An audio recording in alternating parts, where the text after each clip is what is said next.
Hello. The thing I was going to talk about, I was looking through the shelves. It's actually hard to keep track of what bands or which CDs I've talked about and which I haven't.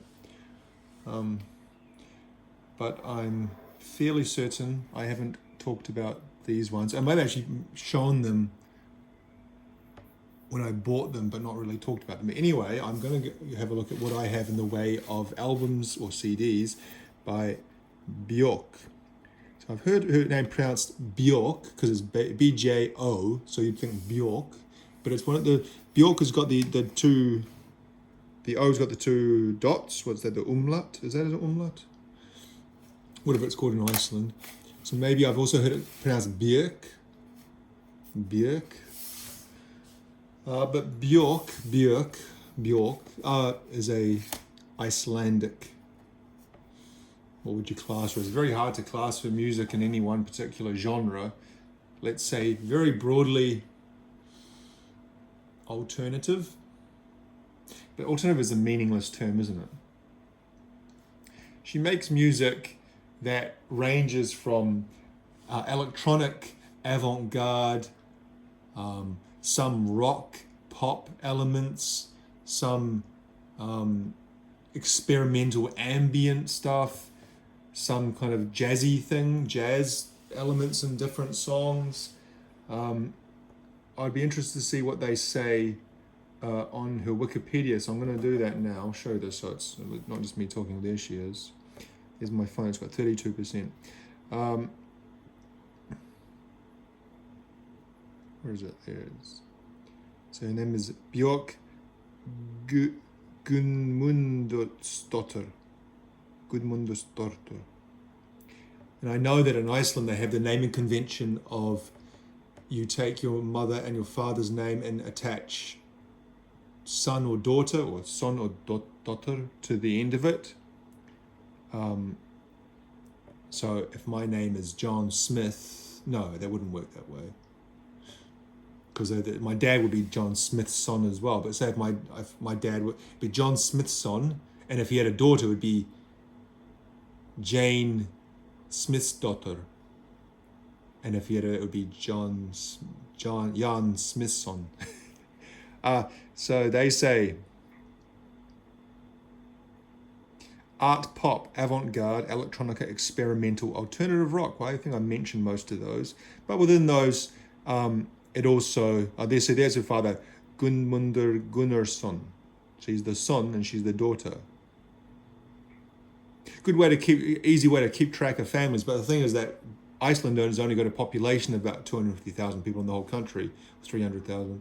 So it doesn't get too out of hand. Whereas if you did that somewhere like China or America, it's got hundreds of millions, if not billions of people, it would kind of it would become so it would just become the same thing eventually. Anyway, so what do I have? We'll go in order, eh? So her first album released, at least solo, is Debut.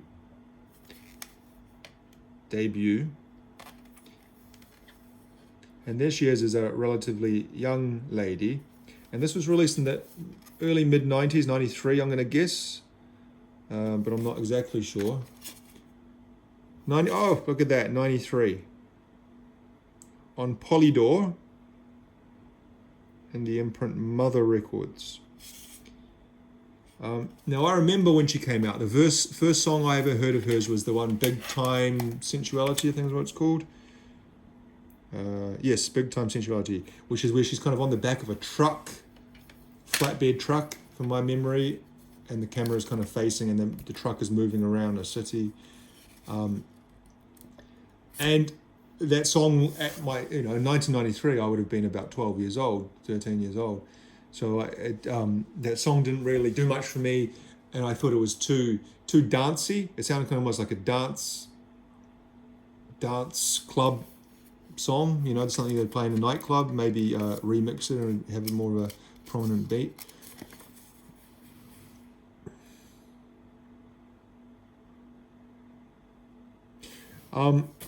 And then I heard, I think Human Behavior and Venus is a Boy were both released as singles. And I certainly have memory of that, but I didn't have any kind of positive feelings. But at the same time, I didn't have anything negative feeling about her. And the thing is, when you're a teenager, sometimes you do have misplaced negative feelings about artists because you have the kind of music you like, which at the time for me was hard rock, like Soundgarden and Nirvana and Alice in Chains and Metallica and stuff like that. And I thought music outside of that was, I won't say the word, but it begins with G. You know, when you're a young man, you call everything, oh, that's, or dumb, stupid, whatever. And I certainly didn't like her music at that time, but I didn't have any negative feeling of saying, oh, Björk sucks or anything like that. It was just kind of, she was just another person that was around. And I remember my brother had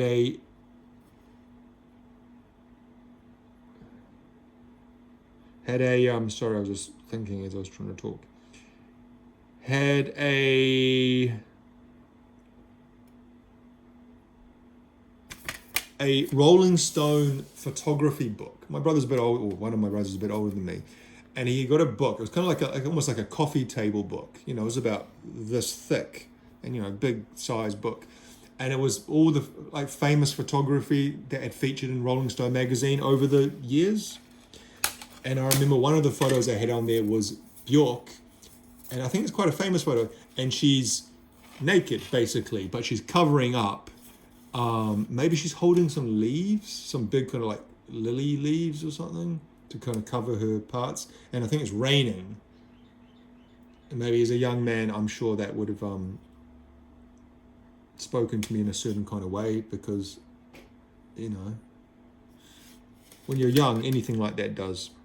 Especially back then when the access to that kind of stuff was a lot more limited than it is nowadays. So that's first. This is secondhand. I bought this off a guy on a Facebook page. Now, the reason I got it off him, Björk is the kind of artist where if I find an album of hers that I don't have and it's a reasonable price, I'll pick it up. I especially like her earlier work. Now, I just went through this and saying how much I didn't like it at the time, but now in retrospect, some 25 years later or more, I actually like this album a lot. I think it's a strong debut album. Some songs I like more than others. I think Human Behavior is a great song. I also like Violently Happy. But it's a great album from end to end. It's kind of like almost like and maybe this is kind of me romanticizing that time, but I kind of almost feel this is like a classic album. It kind of like it's from first song to last song. There really isn't a weak song on it. But as I was saying, I got this on a Facebook CD trading group, and I think I was buying a bunch of CDs, and I just kind of added this on because usually I wouldn't want to pay $5 for something like this because you could usually probably find it around for $1 or $2 somewhere if you could have waited long enough. But because I was buying a kind of a bunch of CDs together and this was on offer, I thought, well, I might as well get it now. And so I'm saving on postage. So yes, so the condition of this is pretty good. Next up is, hang on, I think this is her second album, isn't it? Post from 1995. Now this is when I really got switched on to Björk. And 1995, I wasn't that much older than from when debut came out. I would have been about 15-ish, I guess, in 14. 1995. I was 14. The song, maybe you can guess, if you know a little bit about Björk, and you know what songs are on this album, you can maybe guess what the song on this album was that kind of made me go, wow, she's awesome. It's that first song there, Army of Me. And everything about that song, the video and the song together work so well. It's a video done by Michel Gondry, who did a few videos in the 90s that kind of stand out in my mind, and also did some movies, most notably the Eternal Sunshine of the Spotless Mind, which is one of my opinion, the best movies of the 21st century. We're only 24 years into the 21st century, but it's I think a phenomenal movie. But anyway, he did the video for Army of Me. But even without the video, it's a amazing song. It produces a feeling or an atmosphere or a vibe or whatever you want to call it of such darkness and power. Maybe it's hard for me to put into words, but the first time I heard that song, I was kind of like blown away by it. I loved it. And then I saw the video and it was just, if you haven't seen the video, she's driving this big, like Bigfoot truck type thing, like this truck with huge wheels through the city. And the way that Michel Gondry, his art direction or creative direction for videos is, he has, I don't know, certain kind of telltale things that you can tell. And kind of especially the backgrounds and things like that, and kind of like the background of the city. And as she's passing these offices, and the perspective of the camera is inside the office, so you're kind of seeing the truck from inside the office, but looking out. It's hard to describe it, but I love the way that it's done. And then she goes to this dentist, and the dentist is a giant gorilla, and she gets something removed from her tooth, which ends up being a giant diamond, which she then throws into her truck that somehow repairs the truck. And then she goes to an art gallery and blows up the art gallery to wake up her boyfriend, which sounds all very disjointed and surreal, and it kind of is in some ways, but it's one of my favorite videos of all time. If I really think about it, probably is up there. Other song on this that I love, Hyper Ballad. A beautiful, amazing song. It's Oh So Quiet. That was kind of one of the big singles off that, and I thought that was a little bit silly at the time. It's kind of like a big band jazz number, and the video is done in a kind of style of like a musical. You know, like she's out, I think, like a car dealership or something, or buying tires for a car, and then she starts singing and dancing around the city, and everyone joins in together with her, which is kind of foretelling of what was to come in a few years. What else? Isabel, another song that's very close to my heart. Possibly maybe another great song that was eventually, sampled by DJ Shadow on the album Introducing for the song Mutual Slump.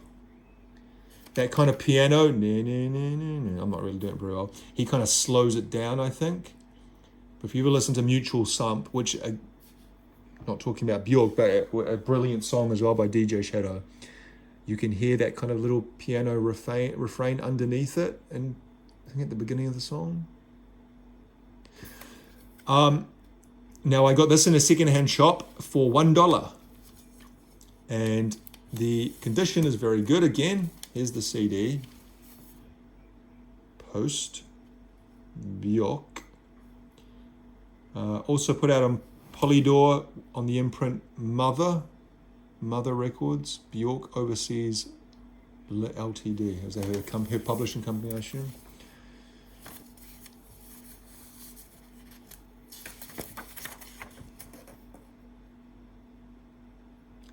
Stand up, you've got to manage, I won't sympathize anymore. And if you complain once more, you'll meet an army of me.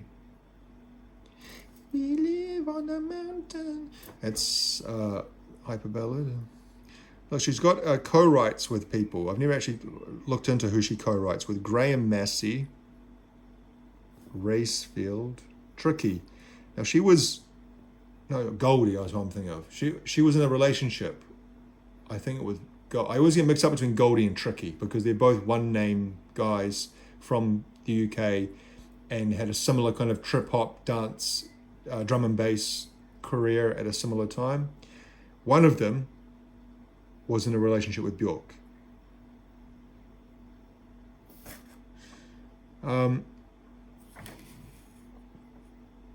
So an excellent follow-up album, in my opinion. Probably I like it a little bit more than Debut, even though I said Debut is a classic. I'd say Post is just as much of a classic, if not more. And that, what would you call it? Design or font is about 4 years ahead of its time. This came out in 95. That, I don't even know, how would you call that? That font or art design with the kind of 3D and then the angular type stuff and then with the flowers behind it and the orangey as well behind it was everywhere in about 1999, 2000. That was used on so many things. TV shows, movies, music, products. So I wonder who did the art design for this. I should have checked that. I can't read this. Orange on orange. That's not very helpful, is it? Okay, well, it's not really that important. Anyway, so that was $1.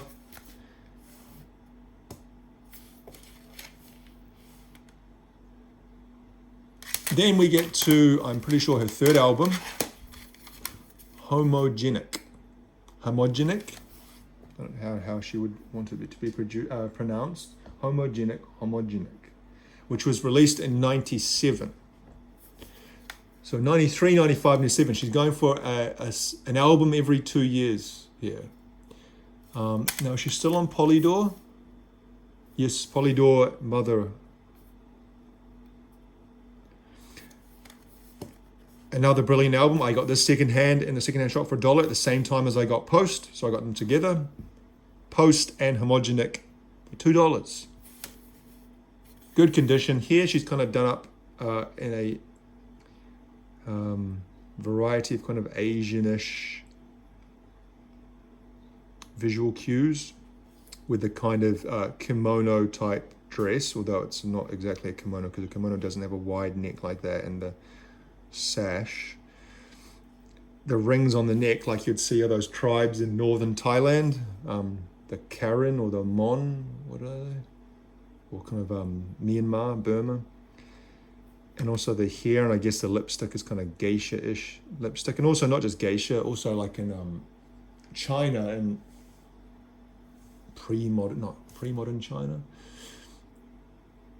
The aristocratic women used to do their lips like that as well. So it didn't come exactly from China, from Japan. And there's kind of cherry blossoms in the background. So I'm sure if this was released today, that would be called out. And her, I was going to say her eyes, but she does have quite kind of Asianish features, doesn't she? And she said, I know I've read interviews that when she was at school, a little kid, the kids used to call her China doll or something like that, or little China girl or something, even though she was not Chinese, she's Icelandic. I don't know, maybe she has some Asian heritage back through the family tree, I'm not sure. But if this was released today, I'd say that would be called out for cultural appropriation, don't you think? Because I know things a lot less in your face than this have been accused, so I don't think should stand a chance. Trying to remember what I felt of this at the time. The two songs that, or actually the one song that really I paid attention to in this album was Bachelorette. And that was the end of 97. I have a strong memory of that song. The end of 1997, when I was 16, I was learning to drive. Well, it's not learning. I had learnt to drive. Well, it's a continuum, isn't it? When do you finish learning to drive? I was a pretty shit driver for the first 5 years, I'm sure, but I had my license, is the point, and I bought my first car, a 1981 Mitsubishi Mirage. And so I was driving by myself, and I remember a shitty radio, but it could pick up FM stations, and there was probably about 3 or 4 good FM stations in the 90s in Auckland where I lived, and one of them was 96.1. That was kind of the alternative radio station. They didn't have ads. Don't know how they survived then, but they didn't have ads. And they had kind of a very repetitive playlist. That was kind of one of the downsides. But one of the songs on the playlist was Bachelorette by Björk. And also, I remember the video for Bachelorette, which is, again, maybe a Michel Gondry. I'm going to check that because I'm not sure. Maybe a Michel Gondry video. But if you've seen it, it's kind of like a story within a story, which is very Gondry-esque, isn't it? He loves to do stories within stories. And she's kind of like writes a book, and then the book, she takes it to an agent, and then it's made into a play and then into a movie. And then in the movie, you see the life story unfolding. Do you know what I mean? Like you're seeing a story. It sounds silly, and it is a little bit silly, but it's also interesting and quite creative and original, I think. I'm just looking here as I see. So, okay, so Michel Gondry did these are the videos he did. Human Behavior, for Björk at least, I'm not talking about. Isabel, Army of Me, of course. He's done lots. Hyper Ballad, Bachelorette, Yoga, which I'm going to talk about in a minute. Okay, so throughout the 90s, all those great videos that were Björk's, he did. He also, the other one I love of his is the Massive Attack one, Protection, which again uses city background and camera angles in a very kind of creative way. I'm not going to go into that, but it's a great video as well. So that song Bachelorette, there's a part of it, the end of the chorus. No, the chorus. Hear me now. Da, da. And then it does this piano. Da, da. You might know what I'm talking about. You probably don't. But I love that. The chorus of that song is brilliant. And it reminds me of a video game. The music of, 8-bit music of a video game I played when I was a kid called Thunderblade. I had a Sega Master System, which is kind of like the Sega, the competitor for the original Nintendo NES, not the Super NES, because that would be the Genesis or Mega Drive was the Sega competitor, but just for the original NES in the late 80s, early 90s, the similar level console on the Sega side was the Master System, or Master System 2. Master System 2. And there's a song on that called a video game on that called Thunderblade or Thunderblade 2 or Super Thunderblade.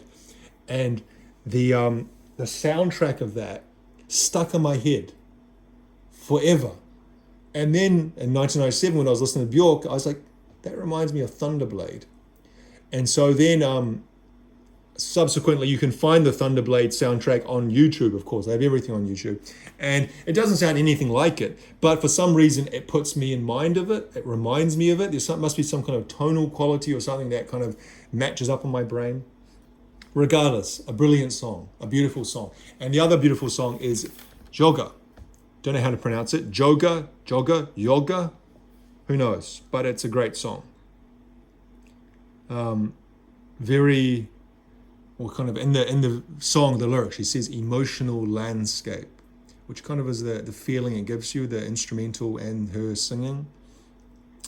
I'd say on this album, not as many songs I absolutely love as the first two. I absolutely love Yoga and Bachelorette, but a song like Alarm Call or even Immature, I've never really they're just kind of songs. They don't do anything special for me, but still a great album. And I'd say, as far as artists go, those first three albums are, shall we say, creative triumphs, or however you want to put it. I love each of them. Certainly the first two more, but the third is great as well. After that, as was the case for many 90s artists, I kind of lost track to an extent that I didn't follow her release to release like I had been up until that point. And that is because various reasons, I don't really know why. Next was Vespertine, which was 4 years later. I've listened to Vespertine, bits and pieces. I don't think I've listened to the whole album end to end. I don't own it. Medulla, same thing. I've listened to bits and pieces of it. I'm pretty sure, no, it might have been later. Anyway, I come back in, well no I don't actually, because I bought this way years later, on 2007's album Volta.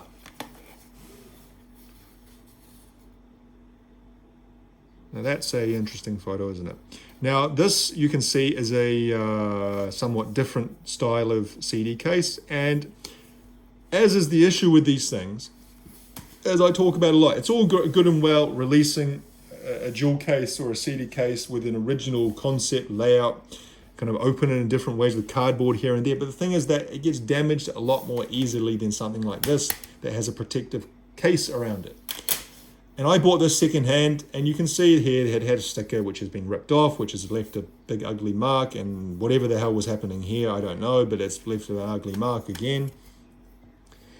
This was put out on Atlantic. So at some stage, she left Polydor, or maybe Polydor was bought out, because by that time, all the record labels had been kind of pushed and pulled and merged and everything else.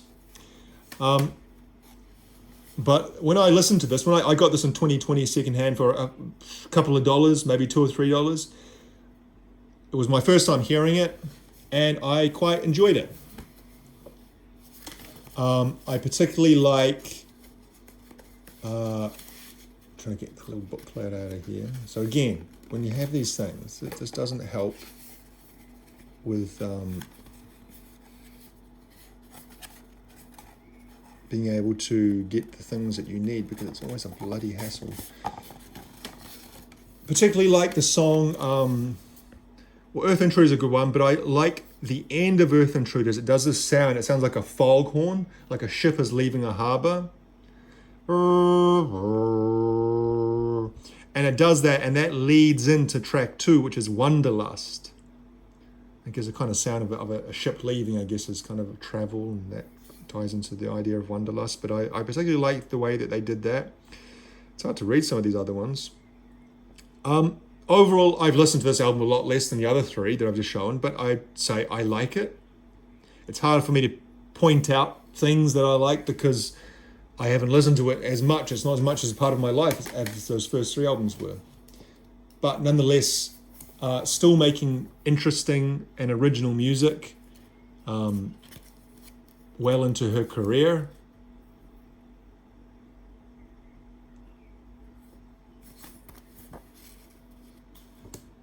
And a very interesting art concept for the photography that she used here. I especially like that color blue. Yes, so that is what I own in the way of Björk in the 21st century, because all the other stuff, I know she's released other albums, like I said, Medulla and Vespertine, and then after Volta, she's had Biophilia, Volnicura, Utopia, Fossora. And it's kind of, it's almost any band I talk about on this channel, it's kind of like a similar theme, isn't it? I was a fan in the 90s. I own all the stuff they did in the 90s, and then you kind of lose track. I guess now it's hard to get the bloody thing back in. I guess for me to really go all out and follow a band throughout their career, there had to be something special. And Björk is something special, but maybe, I don't know. Anyway, lastly, a greatest hits collection. And this is going to be all her stuff on Polydor, I assume, because this was 2002. Her debut was released in 93. And so this is only 9 years into her career, and she's getting a greatest hits, which speaks to the quality of her work, but also speaks to the fact that she probably owed Polydor a release, and that's what they chose to do. There's the artwork.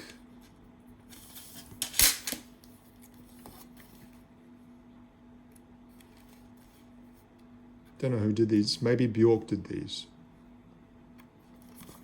Now, the other album I used to own of hers that I don't have, it was that soundtrack from the movie Dancer in the Dark. Dancer in the Dark was a movie by Lars von Trier, I think is how you pronounce his name, Danish director, writer, director, producer. And that movie came out around 2000-ish. And it was a musical, but a musical in a different kind of way. It's not really 2000s when it came out. It's not really, musicals tend to be upbeat and quite happy and formulaic in some ways, but this was a very different kind of musical. And Björk composed the music, or not all of it, I guess most of it though, and she released the album Selma Songs, which was basically the soundtrack to the album, and I used to own that at one stage. I don't own it anymore, but I saw that movie for the first time probably about 4 years after it was released. And I don't want to give away the ending because I'm sure lots of people haven't seen it. And if you haven't seen it, no, I wouldn't say it's the greatest movie in the world, but it's different. And the ending kind of like left me like a blubbering mess, I remember, which isn't hard to do. But it was a very kind of emotional ending. And not in the way that we would typically imagine an emotional ending to be. I like some of the songs. I especially like the main song. I think the song they released as a single is "I've Seen It All." And in the movie, she sings together with the actor. Obviously, she and her. It's like it's like in the movie, she kind of goes off in her mind and imagines these musical numbers happening. And she's going blind in the movie. And the guy, what's his name? I think it's Peter Stormare. He's like, you see him in, he's one of those actors you see in lots of movies, but you never know who he is. He's a Swedish actor. And he's her kind of, not her boyfriend. He likes her and tries to kind of help her and take care of her, like picks her up from work. But he's not her boyfriend. And at one stage, he realizes that she's going blind. Like she tried to keep it hidden and wouldn't admit to anyone that she couldn't see, because this was set in like the 1950s. And then suddenly he realized she couldn't see, and he goes, "You can't see, can you?" And then in her mind, she goes off. Basically, the idea is it doesn't matter. Yes, I can't see, but I've seen everything, so I don't care. Which I'm really not.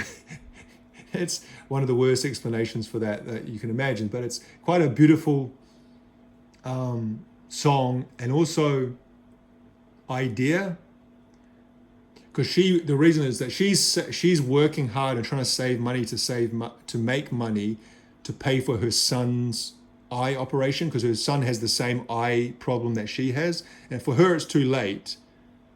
Or maybe they could use the money for her, but she doesn't want to use the money for her sight. She wants to use the money for her little kid's sight. And that's what the song's kind of about. It's like, don't worry about me. I'm an adult. I've seen everything. And so I'd rather use the money for my son, although that's not exactly what it is. But if you listen to some of the words of that song, she's saying like that. Like this, the man saying, "What about this? You won't see this." And she says, "I don't care." Listen to that song. And then on the album, which is what I was trying to get to, she sings with Tom York from Radiohead.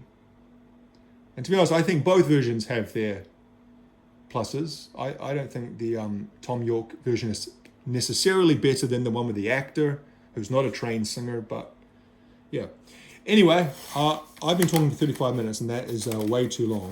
No one's going to watch a 35-minute video, so that is what I have in the way of CDs, all secondhand, by the artist known as Björk, or Björk, Guðrúðar's daughter.